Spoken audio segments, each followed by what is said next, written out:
What is up, everyone? I'm Shizwack, and I'm back with another Should I Buy It, where I take a game on your request, or of my random choice, break it down, rip it apart, and give you everything you need to know to make that sound decision on a purchase. Let me waste my money so you don't have to. Today I'm covering H1Z1, another zombie survival MMO. DayZ fans have been watching this one for a while now. It just came out not even a week ago, and it's very early access. You'll see here, when you boot up the game, you're just greeted with this screen. You might be familiar. If you've played DayZ, you kind of get the same warning when you boot that up. Very early, very buggy, very incomplete. You're basically paying to get into the early access. H1Z1 in the end is going to be a free game. Free to play. There'll be some minor in-game purchases. I'll get into that in a minute. The end result is once this game is finished, you don't even have to pay for it. If you don't like the fact of spending 20 bucks just to get into an early access, stay away from it. Sony online entertainment game, so you know they have the funding and the team to make this one work. Let's get into it. You get this screen right away. It's a server list. There's quite a few. You'll see here that servers right now aren't very busy. I'm on at a very reasonable time of day, middle of the morning, of course. Server population is going to be quite low at this time of day, but you get on in the night or on weekends and these cram up. When I was on a few days ago anyway, most of them were high. The odd one was medium. If you're looking to get into the PvEs with not many other rules in them, then you're looking at usually high pop servers and sometimes have a queue to get in. So you'll see there's a few options here. We have PvP, PvE only, headshots only. That applies to zombies, which makes it a bit more realistic in my opinion. Recipe wipe, any recipes you've discovered for crafting, which I will get into, will be wiped upon death. Battle Royale, we all know what that is. You're plopped in with a whole bunch of players onto the map randomly, and you basically fight it out to a last man standing who is then proclaimed the winner. As far as what you win, I'm not too sure on that right now. I don't think there's a whole lot going for it. Again, it's so early. They're still working on it as far as I know. And then you have first person only, which makes it a bit more realistic. All of this is kind of familiar if you've played DayZ before. So we have a big ass server list. I'm going to try to get into a server that's just PvE only. Here's one, Disturbance. I'll take that one. You'll see my name is not available. It's important to point out that Shizwack, I actually have another character named Shizwack on a different server. So if you've done that, you basically create characters for servers. Now, this character will be saved on this server. This name will be saved on this server. Obviously, I can't use this one. So I'll just switch it up a bit. When I log back on, I have to find the same server to play this same character, and that's how it works. You're going to see a lot of the same people on a server. If you get accustomed to one server and you're jumping on whatever time of day, you're eventually going to see people that you have seen before. Maybe you'll make friends, maybe you'll make enemies. It's a very interesting approach to have it so you can't just hop around with the same character. I like this idea. First, it prevents server hopping, which is wonderful. That is when you basically create your character, you'll find a military base, people did it in DayZ, you'll raid it, get everything you can, log off, jump on the next server, which has a different spawn rate, of course, and every different items laid out for it, and then you just collect all those and then keep doing that until you're fully geared out. I want to point out a bit about event servers and Battle Royale servers. So, for now, there's only Battle Royale servers, which is just last man standing. In the future, they have said that there will be event servers. These servers will have big rewards for winning. You have to pay to get in. It's $1 to get in, or you can just simply earn tickets by playing the game to get in. If you win the event servers, you get more tickets, which can get you into more event servers. You'll see here, event tickets. I bought the special edition or whatever the hell it was, so I have some event tickets. I can just start getting into Battle Royale right now if I want to. I also have crate keys. A little bit about crates. You earn crates solely for playing. Keys for these crates can be purchased for $2.50. Crates, what they do is just give you an aesthetic item like skins for your character or for your equipment. A backpack, for example. You'll get a crate, let's say there's a rare schematic, whatever the hell it is, there's everything from common to rare for a military backpack skin. It will make your backpack look like a military backpack, but it'll be the same type of backpack that you originally had as far as inventory space. It only changes the look of the item. There's one item per crate, and the rarity just varies. Obviously, rare being less of a chance. There are also airdrops in H1Z1. Airdrops you pay for, and when you pay for them, you activate them.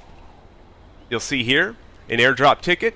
So you use it, you call for the airdrop. You don't get the airdrops unless it's actually going to be contested. This is how they want to keep it fair. Even though you pay for it, it's still contested. So if someone kills you over your airdrop, it is what it is. That is how the game works. That's how they chose to let it run. If you don't want people stealing it, don't pay. Don't get them. If you want to take the chance, do it. It's just going to bring some more gameplay, some more excitement, some contested shit going on. And that is basically how airdrops work. It's based around an extensive set of rules and mechanics. They're always tweaking them. They say they're going to get it perfect eventually, but airdrops will always kind of work the same, where you need players, you call the airdrop, it drops, people can see that it came over, they'll probably run to your crate, and first one gets there is the first one that gets the crate, I'm assuming. I'll just show you the marketplace quickly. Not much on it right now. You have this currency which you buy, and then you can spend that currency on, right now, either airdrops, event tickets, or keys to open crates for aesthetic reasons. Very, very limited right now, but it's a part of the game, it's implemented, and they're testing it to see how it works for the future. The controls for H1Z1 right now, you can't change the bindings. To change views, to get into third person, you need to press mouse button 4. I do not have mouse button 4 bound. I have a Razer Naga that I have set up my own way, so I don't know if I unbound it or just needed to change it for whatever reason, but I do not have a mouse button 4, therefore, right now I can't change camera. The inventory system is very easy to use. You have 3 tabs at the top from character loadout, crafting, and discovery. Character loadout, pretty straightforward. You have the different pieces of clothing or a backpack, and then you have pocket space, which is here. It's kind of done in weight. They call it bulk. You can have different items in each piece of clothing, from a belt to jeans to a shirt to a backpack. You have hydration, which is your water consumption. You can get it from different types of food or drinking bottles of water right now. You have energy, which comes from eating. You need food to bring that up. You have stamina, which depletes as you run, pretty straightforward. And then you have health, which once it gets to 0, you die. You can bleed, you can bandage, your health lowers. It's very slow to regenerate, as far as I've found out so far. There are some items in-game, not many, that can give you health back, but around that you're going to mostly find yourself eating and trying to stay healthy in these 2 aspects to get your health slowly rising. You're going to notice right away, hydration and energy deplete so quick. I personally think they need to fix that. I've been in the game for 5 minutes now and I've already lost almost 20%. It's just way too quick. So I'm going to eat some of these blackberries. I can bring it up each time by 2%. I have seen people call this a blackberry simulator because blackberries are going to be your main staple when you spawn. You can always run into the forest and get blackberries. They give you hydration and food in small amounts, but you can just keep looting the bushes and gathering them. There's a zombie. He has not seen us yet. I think crouching helps for them being able to discover you.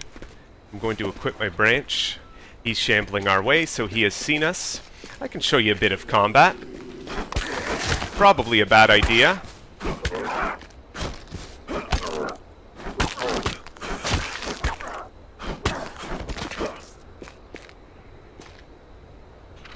And you see you'll have proximity items. Bottom right corner, minor bleeding. What am I going to do? Bundle of gauze. I'm going to unpack it. And then I'm going to use it. And I'm going to stop that bleeding. Bandage, healing, done. So you'll see, health, it is going up very fast. Well, it stops there. So, gauze Let's see if it just gives you health. Strangely enough, you just use gauze, no matter if you're bleeding or not, and that will give you health. Good to know. You then have the crafting tab, which is that you have a list of recipes that you already know. So if you have the items, these lines selected will be green, and you can just click craft. Discovery. You drag items into it, it'll tell you if you can discover, you just discover, and then the items will be added to your crafting list. Currently there is no viewable map in H1Z1. This map, it is important to note, is a test map. It's going to be way bigger than this. You're going to find that this map is too small right away for the amount of players that can get on a server. If you're going to any area, whether it's this, whether it's that church over there, you're always going to find people. There are always players, like here you go, perfect example. Alright, brother. Hey man, what's happening? No, just chilling. Right on. Low pop servers, nice stuff, right? It's a lot better than the PvP servers, I know that. Yeah. Take care, man. You too. Thanks a lot. We're on PvE. All we're contesting for right now is loot. Loot respawns. The server doesn't have to reset. You give it some time. If you come back to an area, the loot can be back in your same playthrough.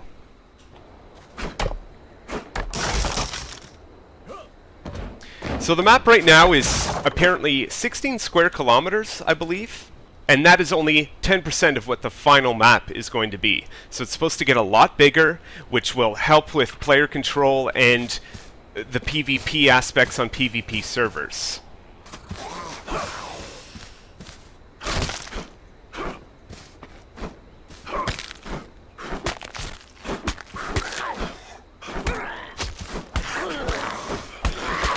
So buggy.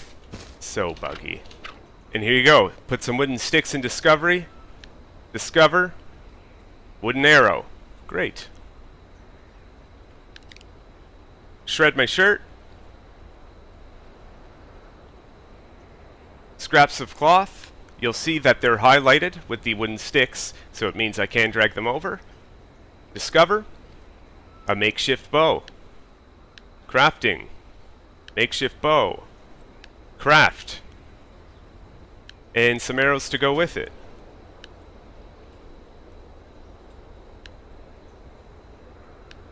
Very easy.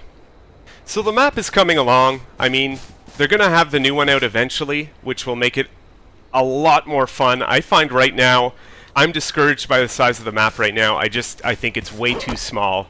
It doesn't bring the survival aspect to it. It's a test map. It is to even out some of the gameplay bugs and mechanics before they load it onto a bigger map. They're saying character models are also going to get a lot nicer. They're at only 30% of what they can potentially be. I'm going to point out that there's no attachment points on character models. So if someone's carrying a gun or a bow, you can't see that they're carrying that item right now. It's just hidden in their inventory. There are no female characters yet. There's no swimming. If you find any water, it's knee deep. You can walk right through it. There's no climbing, not yet. You're not going to find any military gear. It's very, very early, and there are very few items right now. And of course, there are vehicles. Vehicles are already in the game. And you're going to find wrecked vehicles or fixable vehicles. For fixable vehicles, you're going to need a wrench, and then either you're going to repair parts that are in it, or you're going to find parts that it's missing.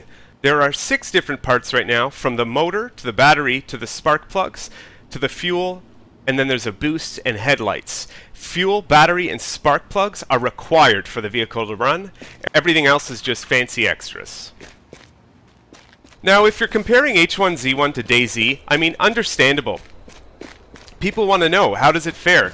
It's got nothing on DayZ right now, in my opinion. It's way too early. It's so buggy. Yes, it's buggier than DayZ. The map isn't complete, so it's this small map that's used for testing right now. But if you want to be part of the development, get in it. It's still fun enough if you want to get in, cause some grief for players, kill players. get some PvP fired up. But it's so early, so some of you might find that it's not worth the $20. I personally think it is. I like to be part of the development stages in early access, even though that's going to be free to play later on. It shows support to the dev.